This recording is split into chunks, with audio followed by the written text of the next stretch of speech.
똑같은 설교를 두 번 들으시는 분들이 계세요. 모르시고 오신 분들은 당분간 이해해 주시기 바랍니다. 이제 성도님들이 많아지시고 그렇게 되면은 오후 예배를 또 따로 드리게 될 것인데, 당분간은 이제 그 1부와 2부 예배를 같이 드리게 될 것입니다. 오늘 설교 제목이 충분합니까가 아니고 고난 그 위대한 시작입니다. 아까 어떤 분이 충분합니까라고 이렇게 말씀하시는데, 그거는 이제 수요 예배, 이번 주 수요 예배 설교고요. 충분합니까가 아니고 고난 그 위대한 시작이라는 제목으로 하나님 말씀 전할 때에 또 하나님께서 은혜 주시고 함께 하시기를 원합니다. 인생을 살다 보면 뜻하지 않게 어려움을 당할 때가 많이 있습니다. 그러면 대부분의 사람들이 두 가지로 반응을 하죠. 한 가지 반응은 부모님 탓을 많이 합니다. 나는 왜 이런 집안에 태어났는가? 누구는 은수저 물고 태어나는데 나는 은수저는커녕 뭐 개털도 못 물고 태어나지 않나? 왜 우리 집안이 이렇게 가난한가? 누구는 어려서부터 이렇게 막 부모님이 그 기사 해서 이렇게 학교도 데려다주고 데리고 오고 하는데, 누구는 너무나도 힘들고 어렵게 살아가게 되고, 무슨 일을 하려고 해도 어떤 집은 부모님이 이제 빵빵하게 밀어주는 집이 있는가 하면 어떤 집은 자기가 처음부터 다 해야 되고, 그러면서 또 아무래도 자기가 혼자 하다 보니까 많은 어려운 일을 다 겪게 되면서, 그럴 때 주로 이제 부모님 탓을 많이 하고 집안 탓을 많이 하고 그 환경 탓을 많이 하고 그리고 자포자기하고 또 포기하고 그러는 이 반응이 있고요. 또 한 가지 반응은 어찌되든 그것을 지날 때까지 견디고 이기는 형이 또 있습니다. 여러분은 어떤 형에 속합니까? 아프니까 청춘이라는 책으로 유명한 김난도 교수님, 그분이 두 번째 책을 썼는데, 그 1000번을 흔들려야 어른이 된다라는 책이 있어요. 이거 역시도 아주 유명한 책인데, 혹시 그럼 오로지 말씀과 기도만 하시느라고 이제 그런 책 못 읽어보신 분들은 저희 교회 이쪽에 보면 베스트셀러가 1위부터 50위까지가 다 있어요. 저 안에 보면 아프니까 청춘이다, 1000번 흔들려다, 그리고 특별히 제가 강추하는 혜민 스님의 책도 있으니까 한번 보세요. 제가 그 책을 보면서 예수 그리스도를 만나라고 추천하는 게 아니고, 그런 책들을 보면 또 안에서 여러 가지 또 많은 인사이트도 얻을 수가 있거든요. 그러니까 혜민 스님 책이 여기 보면 중간에 이렇게 붙어 있어서 저 이상한 목사다, 이상한 교회다 이렇게 생각하지 마시고 한번 보세요. 그런데 읽어보시면 참 많은 좋은 소스 인사이트를 얻을 수가 있어요. 근데 그 책에 보게 되면 1000번을 흔들려야 어른이 된다는 책에 나오는데, 한 청년이 너무 힘들어서 자살을 생각하다가 그 지푸라기라도 잡고 싶은 심정으로 이 라디오 방송을 진행하던 이 김난도 교수님께 이게 사연을 보낸 거예요. 근데 그 사연을 읽다가 교수님이 막 울었어요.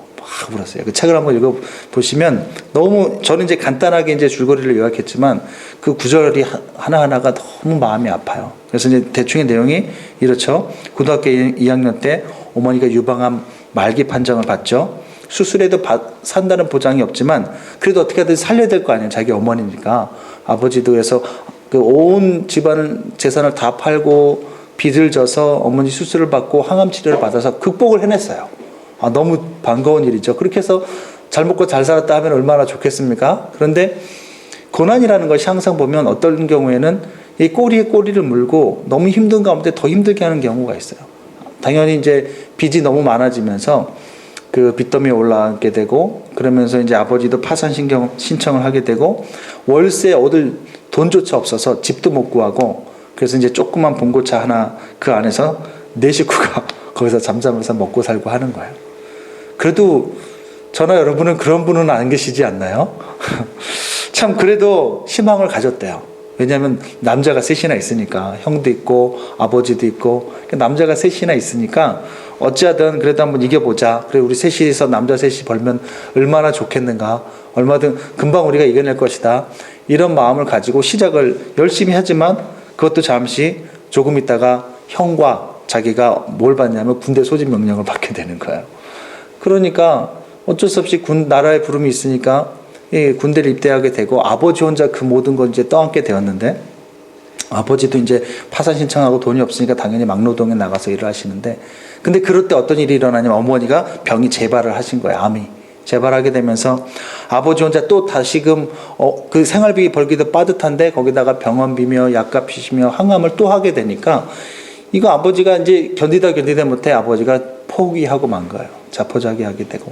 근데 형이 먼저 제대한 것 같아요. 근데 형도 먼저 제대해서 아버지가 포기하고 막 술 먹고 그렇게 이 어머니를 또 부탁까지 하고 아예 집안은 신경을 안 쓰니까 형도 와서 그걸 조금 하다가는 또 포기해버린 거예요. 너무 힘들고 버거우니까 형이 이상 행동을 하기 시작하는데 자꾸만 그 돈을 빌리고 역시 똑같이 술을 먹고 돈을 빌려가지고 자꾸 도망을 다니는 거예요. 막 그거 막 흥청망 쓰고 또 누구한테 돈 빌려서 또 도망가고. 그러면 그게 고스란히 이제 누구한테 오냐면 마지막으로 제대한 동생 이 청년한테 모든 것이 돌아오는 거예요. 빚쟁이들이 와가지고 자기한테 돈 달라고 하는 거예요. 자기한테 빨리 돈 내놓으라고 하고 집에 들어올 때마다 자기가 그러면은 좀 하루 종일 뼈 빠지게 번 돈을 다 빼앗길 날도 있었다라는 거예요. 그러니까 얼마나 기가 막혀요. 어머니 약값도 해야 되고 정말 어떻게 하든지 간에 먹고 살아야 되고 하는데 올 때마다 대학 빼앗기고 또 때로는 자기도 도망도 다니는 거예요. 그렇게 어렵게 살아가는데 이제 자기 몸까지 병이 든 거예요. 나중에 이제 허리가 너무 칼로 이렇게 찌르는 것 같이 아파서 병원에 갔더니 허리 디스크 판정을 받게 됐죠. 더 이 상태에서 치료받지 않고 더 하다가는 당신이 이제 그 마비까지 오고 걷지도 못할 수도 있다라는 판정을 받게 돼요. 그러니까 너무 기가 막힌 거예요. 어머니는 자기를 바라보고 살아요. 누워있어서 자기만 바라봐요. 아버지, 형은 도망 다니고 있고, 아버지는 집에 와서 술 먹고, 어디서 있는지 모르겠지만, 아버지는 계속 돌아다니고 있고, 집에 잘 들어오지도 않아요. 그러면 어머니는 자기만 바라보기엔 자기 또 몸도 아파요. 이제 25, 26밖에 안 됐는데, 다니던 대학도 자퇴를 했어야 되고, 도대체 꿈이 보이지 않는 거예요. 희망이 보이질 않는 거예요. 너무 힘드니까. 돈이 벌어서 이게 조금이라도 모이거나 어머니가 호전이라도 되면 이게 자기한테 희망거리가 될 텐데 그런 것들조차 없는 거야. 그러니까 이 양반이 결국은 라디오에 사연을 보내면서 아무튼 그 상담을 요청한 거죠. 근데 맨 마지막에 그래서 이 자신의 절반감을 이렇게 표현하죠. 선생님, 버티고 싶습니다. 버티고 싶습니다. 정말 버티고 싶습니다. 그런데 그게 가능할까요? 희망이 없는 거예요. 너무 힘든 거예요. 이렇게요, 어려움이라는 것이요, 고난이라는 것이요, 짧게 지나가고, 그냥 한번 왔다가 그냥 욱하고 내가 딱 참고 지나서 이게 지나가 버리고, 짧게만 넘어가 버리면 견딜만한 것이 되지만, 이 청년의 경우처럼 그 어려움이 길게 오랫동안 계속 장기화되는 데다가, 엎친 데 덮친 격으로 더 심한 어려움이 가중되고 또 새로운 어려움이 계속해서 가속되면은 대부분은 깊은 절망과 나중에는 살 의욕까지 잃게 되는 게 사람의 그런 연약한 모습입니다. 만약에 여러분 혹시 이 자리에 있는 분들 가운데 그런 분이 계시다면 나는 도대체 아무리 해도 안 돼. 도대체 나아질 기미가 보이질 않아. 내일이 보이질 않아. 도대체 나에게 미래란 있는 것인가? 도대체 왜 이렇게 안 되는 것인가? 이런 삶이 여러분에게 계속 그런 고난이 계속 다가오고 있다면, 그런 것이 계속되고 있다면 우리 어떻게 반응해야 되는 겁니까? 특히 믿는 사람에게 왜 때로는 이런 어려움이 장기화되고 겹겹이 가중되는 일이 왜 일어나는 것입니까? 어떻게 해야 이 깊은 절망의 나락에서 우리가 벗어날 수 있고 어떻게 해야 우리가 희망을 발견할 수 있는 것입니까? 우리는 오늘 본문 말씀을 통해서, 하나님 말씀을 통해서 그 해답을 또 발견할 수 있기를 바랍니다. 오늘 본문의 이스라엘도요, 한때 잘 나가다가 전혀 생각지 않았던 이 어려움에 직면을 하게 됩니다.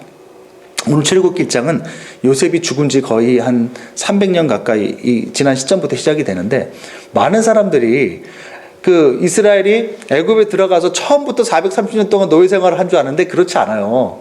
이게 성경을 가만히 보고 또 이게 성경을 이제 성경 고고학적으로 아니면은 어떤 고대 역사 같은 걸 살펴보게 되면 그렇지 않아요.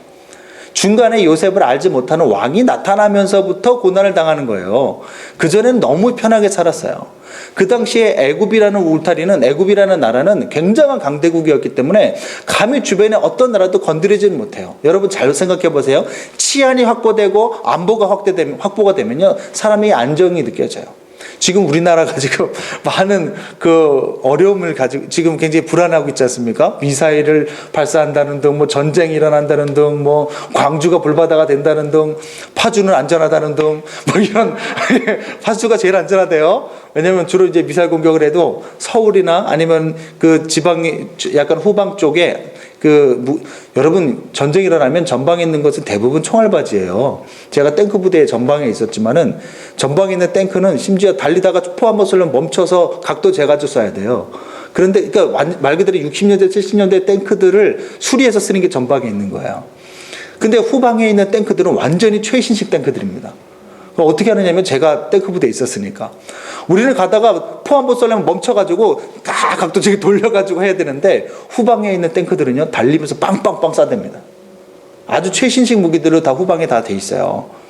전방은 대부분이 총알바지예요. 어떻게 하든지 간에 이 사람 밀고 내려올 때에 그 시간을 지연시키기 위해서 그래서 곳곳에 이렇게 굴다리 같은 거 만들어 놓고 그 터트려 가지고 이게 못 넘어오게 만드는 것이 곳곳에 있어요. 이 파죽에 보게 되면.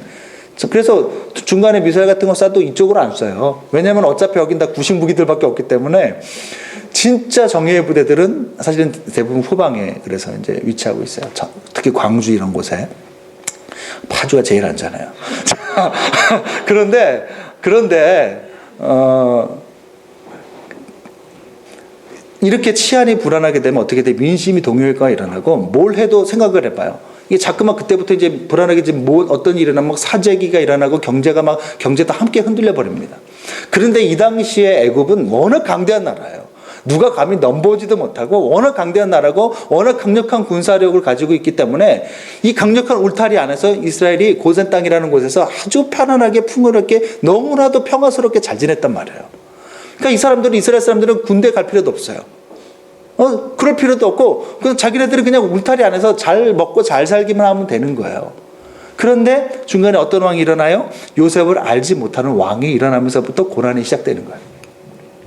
말 그대로 이스라엘 사람들은 요셉 덕택에 요셉의 명성 덕분에 수백 년을 잘 먹고 잘 살다가 중간에 이제 정확하게 엄밀하게 얘기하면 한 276년 정도 지난 다음에 요셉을 알지 못한 왕이 일어나요. 이제 그때부터 이제 이스라엘에게 이제 고난이 시작이 되는데 그 대부분이 오전에 들었던 분이니까 간단하게 얘기하면 이래요. 오늘은 2까지 가야 되기 때문에 오후에는 요셉을 알지 못하는 왕이 아니고 전혀 새로운 왕조가 들어선 거예요. 정권이 교체가 된 거예요. 만약에 야당과 여당이 있으면 그동안 계속 여당이 막 이렇게 하고 있다가 나중에 야당이 들어선 거랑 이런 뉘앙스조차도 아니고 완전히 다른 민족이 장악한 거예요. 근데 다른 민족이 뭐냐면 이집트, 애굽의 정통 왕조. 그동안은 그러면 요셉 이후에 지금까지는 쭉 달려오는 동안은 요셉이 아닌 이방 민족이 애굽을 장악해 가지고 애굽의 그 정치권을 장악을 하고 있었어요. 그래서 그 왕조가 들어서 있다가 이제 다시금 애굽 정통 민족들이 쿠데타를 일으키고 힘을 모아서 기존의 이방 왕조를 몰아내고 이제 애굽 정통 왕조가 드디어 자기 나라를 찾은 거예요. 말 그대로 주권을 찾은 거예요. 그렇게 되니까 아무래도 이방 민족, 이방 사람이 이 나라를 다스렸던 그때를 이 애굽의 정통 왕조는 수치스럽게 생각을 하겠죠. 그러니까 요셉을 어떤 생명의 은인이라든가 애굽을 부강하게 만들어 주었던 그런 좋고 고마운 사람으로 바라보는 게 아니라 자기 민족의 오점으로 생각하는 거예요. 우리나라로 얘기하면 이게 이완용이나 아니면 뭐 그런 사람 취급을 하는 거죠. 아니면 이토 히로부미 같이 그런 사람이 만약에 우리나라를 잘 살게 했다 하더라도 우리에겐 수치인 거예요. 그 사람이 우리나라 대통령이 됐었다 하더라도. 그러니까 그때부터는 이 사람들이 이 애굽 사람이 새로 들어온 이 애굽 왕조가 기존 어떤 그 기억들을 지워버리고 싶은 거예요. 그러니까 지워버리고 싶은 데다가 거기다 또 눈에 아주 또 가시같이 얄미운 민족이 하나 있는데 가만히 보니까 그 요셉의 후예들인데 저쪽 고센 땅이라는 곳에서 지네들끼리 아무런 애굽에 뭐 세도 바치지도 않고 아무런 군대 가지도 않고 뭐 아무것도 하지도 않고 지네들끼리만 거기서 잘 먹고 잘 살고 있는 거예요. 너무 눈에 가시인 거죠. 근데 거기다가 위협거리가 되는 거예요. 애굽의 정통 왕조 사람들이 숫자가 되게 적었어요. 그렇게 많지는 않았어요. 그런데 그것에 비해서 이스라엘 민족은 남자 장정만 나중에 430년 후에 60만 명이에요. 야, 60만 명이면 여러분 10만 대군이라는 말 들어봤죠? 근데 여기서 60만 명이라는 것은 전쟁에 나가서 싸울 수 있는 사람이 60만 명이에요. 그러니까 20세에서 40세까지 창 들고 싸울 수 있는 사람. 엄밀하게 얘기하면 방위도 여기에 포함되지 못해요. 오로지 현역. 저는 이제 현역 출신인데 뭔가 좀 약간 결격 사유가 있는 사람들이 이제 방위로 가잖아요. 그러니까 이 사람들은 결격 사유가 없는 20에서 40세까지의 전투에 나가서 전쟁에 나가서 싸울 수 있는 사람이 몇 명? 60만 명. 그 엄청난 숫자인 거예요. 이 사람들이 작심을 하고 덤벼들면 이길 수가 없어요. 물론 이제 이스라엘 사람들 자체가 워낙 그 유목민들이라 전쟁을 한 번도 해보고 뭐 해본 그런 역사가 수백 년 동안 한 번도 없으니까 이 사람들이 얼마나 약하겠습니다만은, 근데 만약에 거꾸로 이집트에 누군가가 쳐들어오는데 이스라엘 사람들이 그 사람들이랑 손을 잡는다, 그럼 자기네들 끝나는 거예요. 너무 소수기 때문에.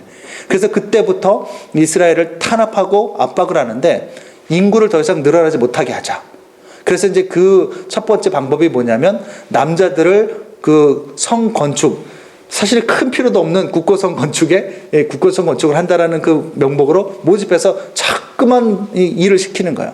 처음에는 그래서 노예로 부른 것이 아니라 하루에 어느 정도의 할당량을 맡겨서 그 일을 하게 했다고 그래요. 그러니까 처음에는 힘들지는 않았겠죠. 하지만 그래도 이 사람들은 생업이 뭐예요? 목축인데, 그러면 낮에 나가서 그 국고성 건축을 하고 또 저녁에 들어와서 뭐 해야 돼요? 또 자기 목축을 해야 되는 거예요. 그러니까 남자들이 이중으로 힘든 거예요. 아무래도 힘들면 아기를 낳을 수가 없겠죠. 남자들이 밤에 피곤하고 자느라고 바쁘니까 코 골면서. 그런데도 희한한 일이 발생하는 게 뭐냐면, 하나님께서 하나님의 섭리인 거예요. 이상하게 더 못 사는 집일수록 애가 많잖아요.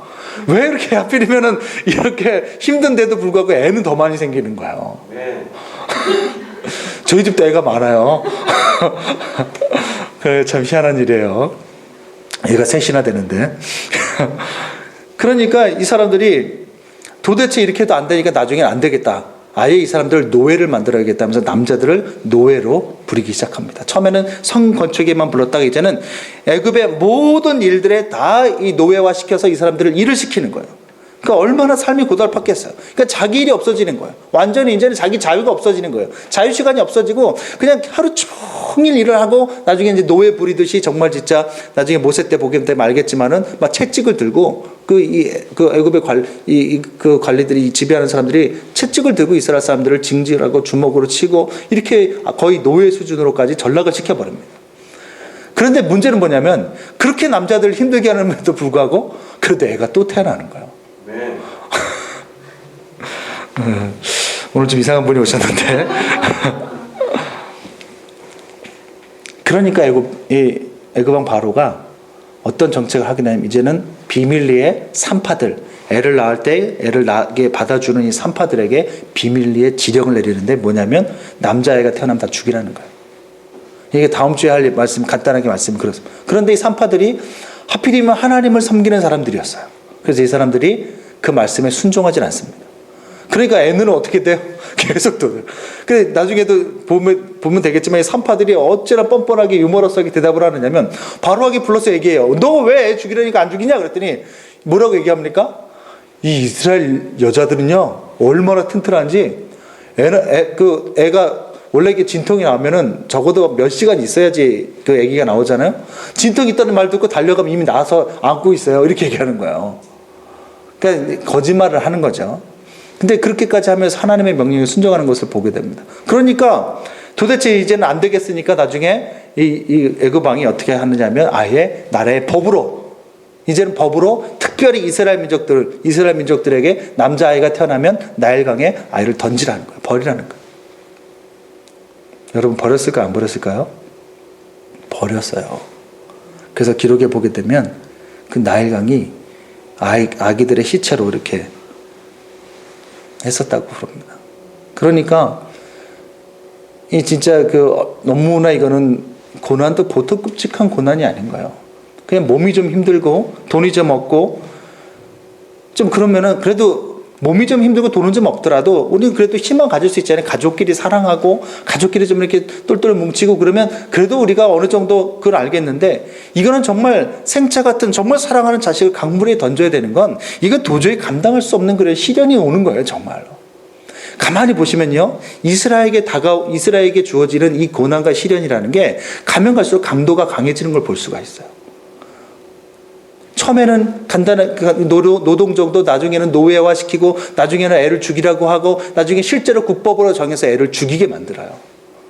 그 아이를 던져야 되는 부모의 심정이 어떨까요? 그러니까 시간이 갈수록 이스라엘에게 가해진 그 어려움이 감해지고 없어지는 것이 아니라 시간이 흐를수록 더 고난이 가중되고 더 심해지고 있는 거예요, 지금. 그런데 이 고난을 당하고 있는 사람들이 누구라고요? 하나님의 백성이에요. 하나님을 섬기고 하나님을 따르는 하나님의 사람들이에요. 우리는 이런 현상을 보면서 머리를 갸웃거리게 되는 거예요. 아니, 잘 보세요. 이스라엘은 하나님의 백성 아니에요? 그에 비해 애굽은 하나님도 섬기지 않고 말 그대로 잡신이나 섬기는 야만인과 같은 하나님 밖에 있는 사람들 아닙니까? 이스라엘 사람들은 하나님의 자녀예요. 우리같이 하나님의 자녀라고요. 여러분, 놀이터에 아무리 많은 아이들이 뛰어들고 놀아도요, 부모의 눈은 누구를 보게 돼 있어요? 자기 새끼만 보게 돼 있어요. 그게 부모의 가슴이에요. 그러다가 내가 잘 놀다가도 막 엎어지거나 넘어지게 되면 어떻게 돼요? 득달같이 달려가요. 그게 부모의 마음이에요. 그런데 하나님께서 지금 이 땅을 다 보고 계시고 이스라엘 사람들, 하나님의 백성이 어떤 고난 당하고 있는지도 다 보고 계시는데 왜 이런 수모와 이런 수치를 당하게 내버려 두시느냐는 거예요. 그리고 하나님은 잠깐의 고난도 아니고 이렇게 오래도록 그것도 갈수록 더 심한 고난을 왜 허락하시느냐는 거예요. 우리도 마찬가지죠. 믿는 우리는 남들 다 자는 새벽에도 특히 더 하나님 잘 섬기려고 하는 사람일수록 피곤한 몸 이끌고 새벽에 나가 기도하고 눈 비비며 출근합니다. 안 그렇습니까? 왜 우리라고 더 자고 싶지 않겠어요? 그래도 사람이니까 하루 중 가장 첫 시간을 하나님께 드리라는 마음으로 그렇게 하는 거예요. 얼마나 피곤해요? 남들이 2배, 3배 이상으로 피곤한 거예요. 어디 그뿐입니까? 술자리 그런 데 가면은 안 먹어요. 술 안 먹어요. 그 자리에 또 분위기 깰까봐 또 적당히 맞춰주고 그러면서도 술 안 먹으면서도 나중에 술 취한 사람을 다 시중해서 집에 들여보냅니다. 왜 그래요? 믿는 사람이니까. 어디 그뿐입니까? 다른 사람들은 다 쉬고 다 자고 여가생활 즐길 때 우리는 하나님의 백성이라는 이유로 수요일 저녁, 금요일 저녁, 주일날 쉬지도 못하고 교회 나가서 봉사하고 예배 드려요. 그래서 주일날 저녁이 되면 더 피곤해요. 피곤이 쌓여가지고 쉬는 날이 없으니까. 그런데도 편하게 하나님 섬기지 않고 정말 자기 잠잘 거 정말 죄송합니다. 이거 제가 한 말이 아니고 지난번에 저한테 상담했던 양반이 자빠져서 다 잘 때 다 잠자면서 잘 자면서도 이상하게 하나님 안 섬기는 사람들이 더 형통하고 더 잘 되고 이와 반대로 우리 삶은 하나님 섬기는데도 불구하고 왜 계속 힘들고 어려운 일이 연속해서 생기느냐는 거예요. 왜 뭔가 뚜렷한 로또라도 하다못해 당첨이 안 되고 그렇게 로또를 사됨에도 불구하고 비슷한 번호 한 번 나타나지 않느냐는 거예요. 왜? 하나님이 살아계시다면 왜 우리를 이 고난의 골짜기 가둬두시느냐는 거예요. 하나님의 백성 이스라엘도 그 계속되고 더 가중되는 그 고난 앞에, 그 어려움 앞에 이런 원망과 회의가 들었어요. 그래서 나중에 보게 되면요, 하나님을 원망하면서 기도하고 부르짖는 것을 보게 돼요. 왜 우리를 이렇게 하느냐고. 왜 하나님은 주의 백성들 때로 이런 말 못할 어려운 가운데 두십니까? 2가지입니다. 첫 번째는요, 사명을 잊어버린 채 세상살이를 위해서 신앙생활을 하기 때문에 그래요. 이스라엘 사람들이요, 하나님 섬겼어요. 안 섬긴 거 아니에요. 그런데 애굽의 신들도 섬겼어요. 그런데 하나님은 섬기고 애굽의 신들도 섬기고 둘 다 섬긴 이유는 뭐냐면, 그렇게 해야, 아무튼 나중에 자세한 얘기를 또 할게요. 자기들이 원하는 풍요롭고 행복한 생활을 할 수 있다고 믿었기 때문에 그래요. 어찌됐든 그런데 이스라엘의 사명은 이집트, 애굽에서 거기서 그 생을 마감하는 게 아니에요. 이스라엘은 애굽에서 주구장창 그곳에서 살다가 그곳에서 있어야 될 그럴 나라가 아닙니다. 그들에게는 애초에 그들 조상 때부터 주어진 사명이라는 게 있어요. 하나님께 받은 사명이라는 게 있어요. 여러분, 이스라엘이 왜 중요한 나라인 줄 아세요? 하나님께서는 이스라엘 나라를 통해서 이스라엘 나라의 그 후손 가운데서 예수 그리스도를 이 땅에 태어나게 하시려고 하는 거예요. 그렇기 때문에 이스라엘이 순종하지 않으면요, 하나님의 약속, 언약도 깨져버리는 거예요. 이 땅을 구속하고 있는 이 세상을 구원하길 원하셔서 하나님께서 이스라엘을 택하신 거거든요. 그렇기 때문에 이스라엘은 가나안 땅에 가서 거기서 정착을 하고 그 땅에서 그 땅 베들레헴에서 예수님이 태어나시고 그 예수님이 십자가 못 박혀 죽으시고 우리 대신 죽으셔야 이 땅에 있는 모든 민족들이 그 예수님의 대속을 통해서 구원받고 주님께로 돌아오는 이 엄청난 이 원대한 계획을 이스라엘 통해서 하시는데, 이스라엘이 지금 어디 있어요? 애굽 땅에서 지금 머물고 있는 거예요. 가나안 땅으로 가야 되는데 안 가는 거예요. 왜요? 너무 좋아서. 너무 살기 편하니까. 하나님께서 이스라엘 백성들도 그걸 모르는 게 아닙니다. 이미 수백 년 전에 요셉을 통해서도 누누이 강조를 했어요. 요셉이 뭐라고 얘기해? 창세기 50장 24절에 나는 죽을 것이나 하나님이 당신들을 돌보시고 당신들을 이 땅에서 인도하여 내사 아브라함과 이삭과 야곱에게 맹세하신 땅에 이르게 하시리라. 너희가 그날 분명히 하나님께서 너희를 찾아오시리니 너희가 이 땅을 나갈 때에 내 유고를 반드시 메고 나가겠다고 빨리 너희들이 서명해라. 너희들이 결단해라. 빨리 서약해라. 이렇게까지 얘기를 해요. 그런데 놀라운 건요, 나중에 출애굽할 때 출애굽기 보게 되면 어떤 일이 일어나는지 알아요? 정말로 요셉의 유고를 메고 나가요. 그 말은 무슨 말이에요?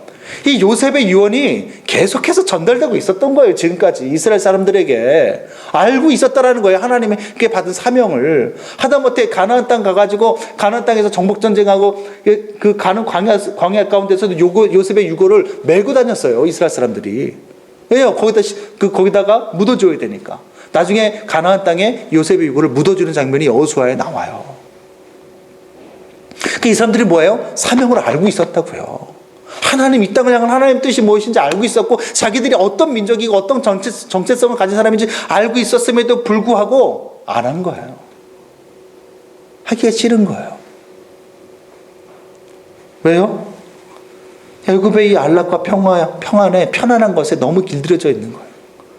너무 안보가 잘 돼 있고 너무 안락하고 너무 편안하고 이렇게 치안이 잘 돼 있고 도둑조차도 없어. 쳐들어오는 사람들도 없어.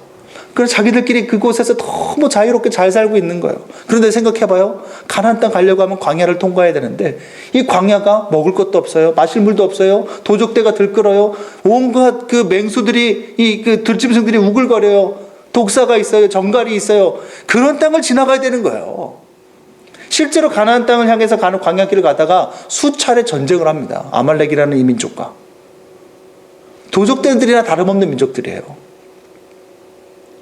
어디 그뿐입니까? 가나안 땅에 가게 되면 이 가나안 땅에 살고 있었던 이 족속들이 어서 오십시오. 우리가 그동안 당신네들이 올 줄 알고 기다리고 있었습니다. 우리가 기꺼이 다른 곳으로 가겠습니다. 이렇게 합니까? 안 해요.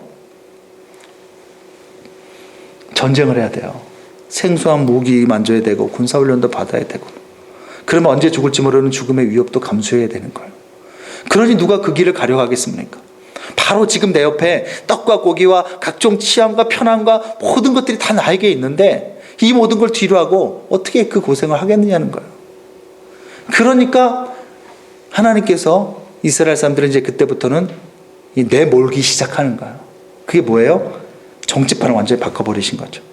이스라엘의 호의적인 왕에서 이스라엘을 싫어하고 핍박하는 왕으로 바꾸신 거예요. 만약 하나님의 백성이 이스라엘의 마음이 하나님을 사랑하고 사명의 그 마음이 중심이 늘 있었다면 오히려 그 핍박과 압박이 그렇게 크게 아프게 느껴지진 않았을 거예요. 언제고 애굽 땅을 떠날 것을 생각하고 하나님의 꿈을 생각하고 있었다면 오히려 그 아픔을 사명을 완수하라는 하나님의 신호로 받아들였을 것이 분명한 거예요.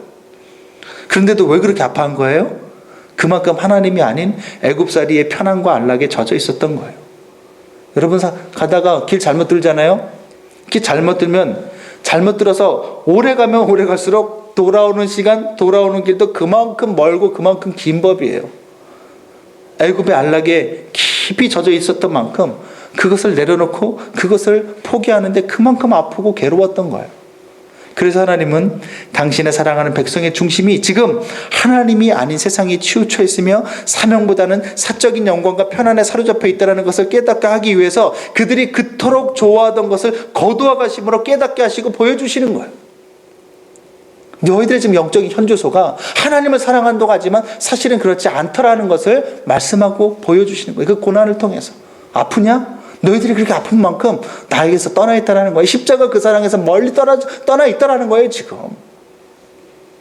그것을 계기로 다시금 마음을 하나님께로, 말씀으로, 사명으로 돌이키라는 거죠.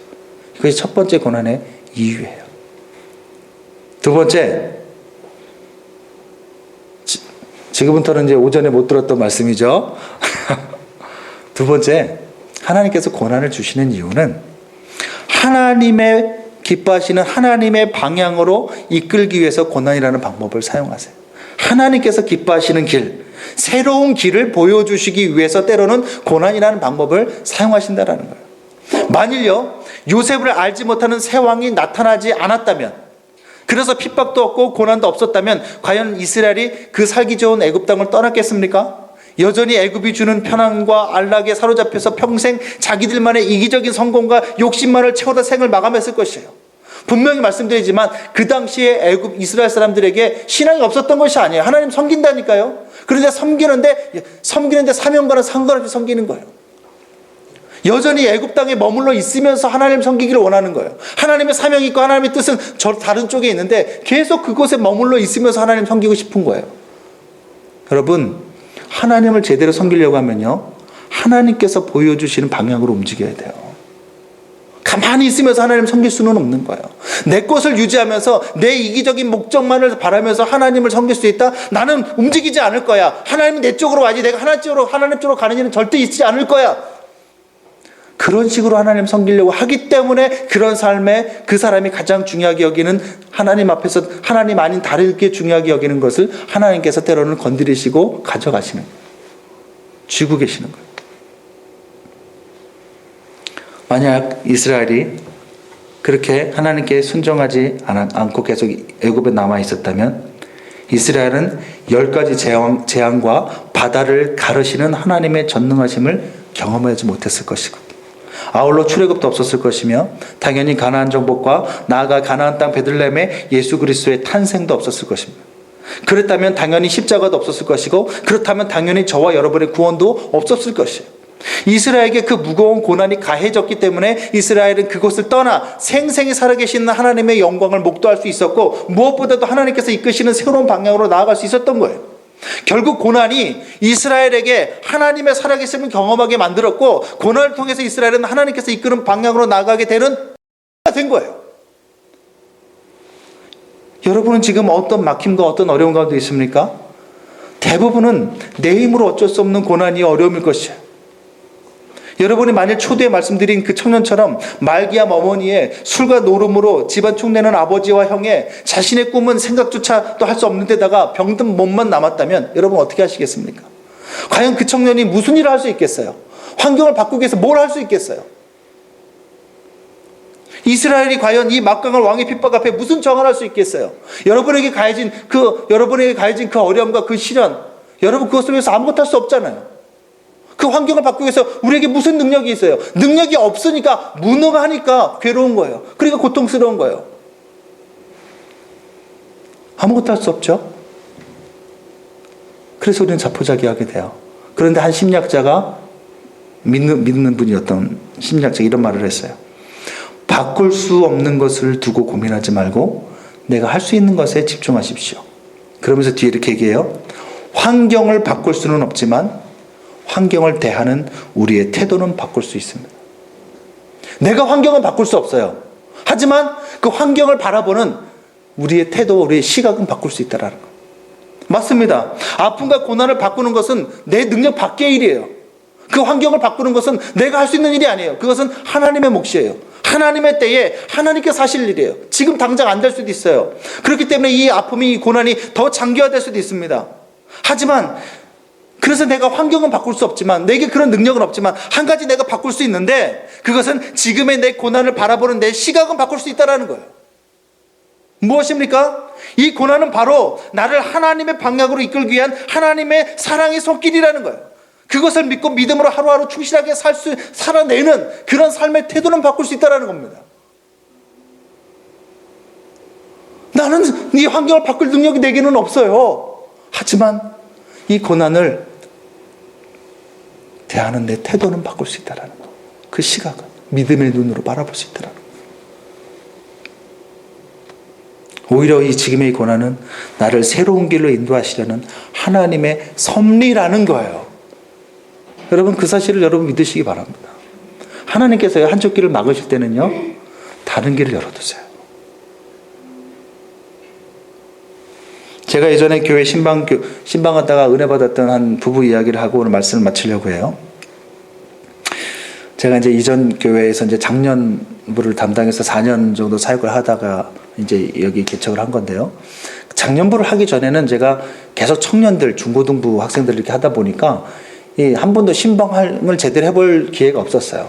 그런데 이제 그 교회에서 이제 처음으로 이제 신방을 하게 되었는데 젊은 부부예요. 저보다 어린 젊은 부부인데 얼마나 교회 안에서 열심히 하나님을 섬기고 얼마나 뜨겁게 하나님을 사랑하는지 두 부부가 너무 내가 보기에도 나이도 어리지만 참 너무 이쁘고 너무 사랑스러워요. 그리고 또 얼마나 아이들을 좋아하는지. 그런데 나중에 알고 봤더니 그 집에 애가 없는 거예요. 한 10년 가까이 애가 없는 거예요. 그래서 이제 그 집을 이제 신방하는 날이 딱 됐어요. 신방을 하러 가는데 내가 조심해야겠다는 생각을 했어요. 절대 애에 대해서 물어보면 안 되겠다. 이게 신방하는 이게 목회자가 조심해야 될 게 미리 그 집의 사정을 다 조사하고 가요. 안 그러면 잘못하면 실수하거든요. 제가 사실은 그 전주에 큰 실수를 하나 했어요. 어떤 장로님 댁을 갔는데 그 집 딸이 일찍 요절을 했어요. 근데 제가 받은 이 그 가족란에는 그 딸이 그대로 있는 거예요. 저는 몰랐죠. 그래서 이제 조사도 제대로 안 하고 가서 따님은 어디 가셨나요? 했더니 갑자기 장로님과 권사님 얼굴이 새파래지시는 거예요. 그래서 갑자기 신방 안 받겠다고 하고.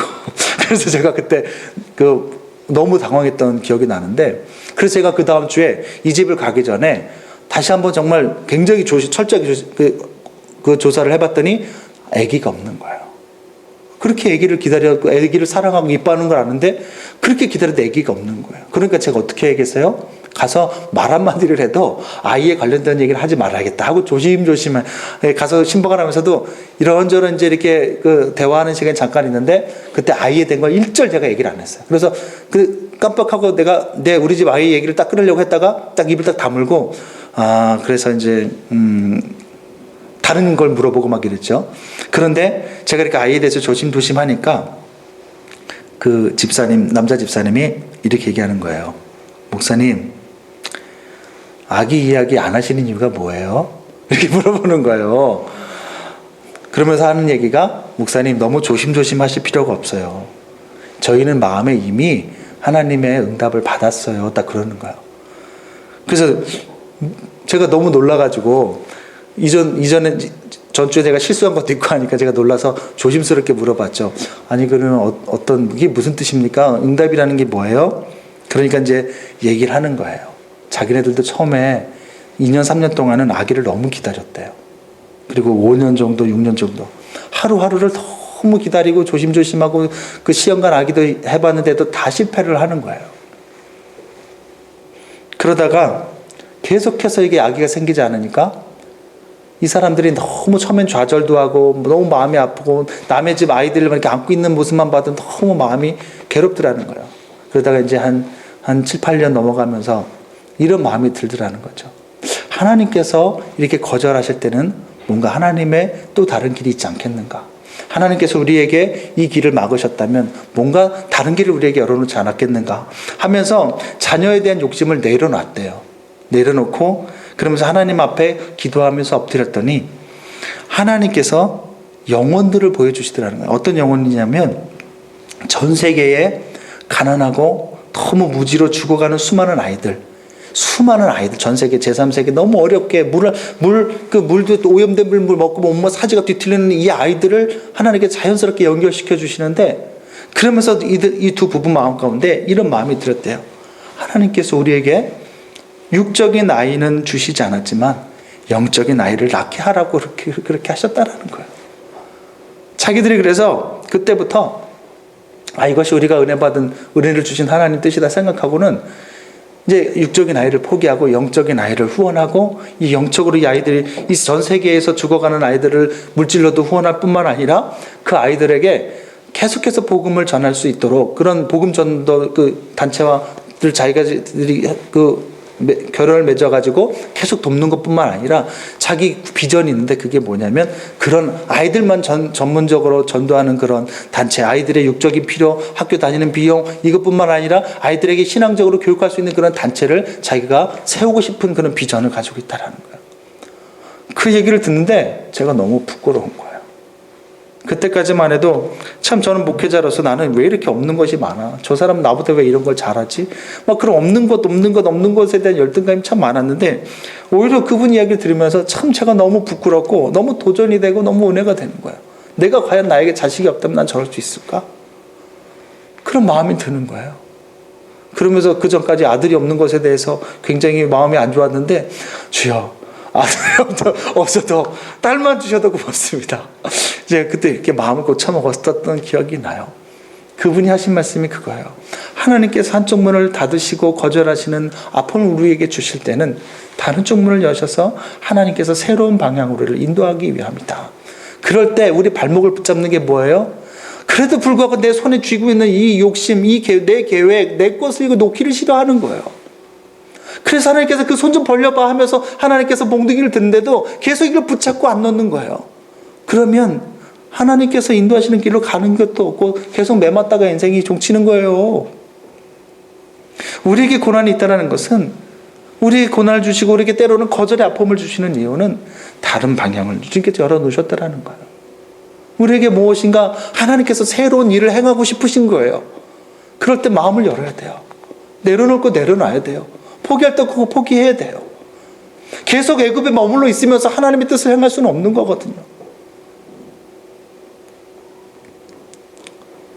여러분에게 고난이 있습니까? 그것 때문에 아프십니까? 그 고난을 바라보는 우리의 시각을 바꿀 수 있기를 바랍니다. 환경은 바꿀 수 없어도 시각은 바꿀 수 있잖아요. 우리 태도는 바꿀 수 있잖아요. 하나님께서 우리를 사용하겠다는 의지요, 하나님의 사랑의 표현이에요.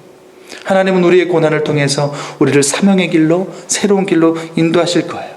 환경을 바꿀 수 없지만 우리의 태도를 신앙의 태도로, 신앙의 시각으로 바꿀 수 있기를 바랍니다. 우리 지금 같이 찬양할 텐데요.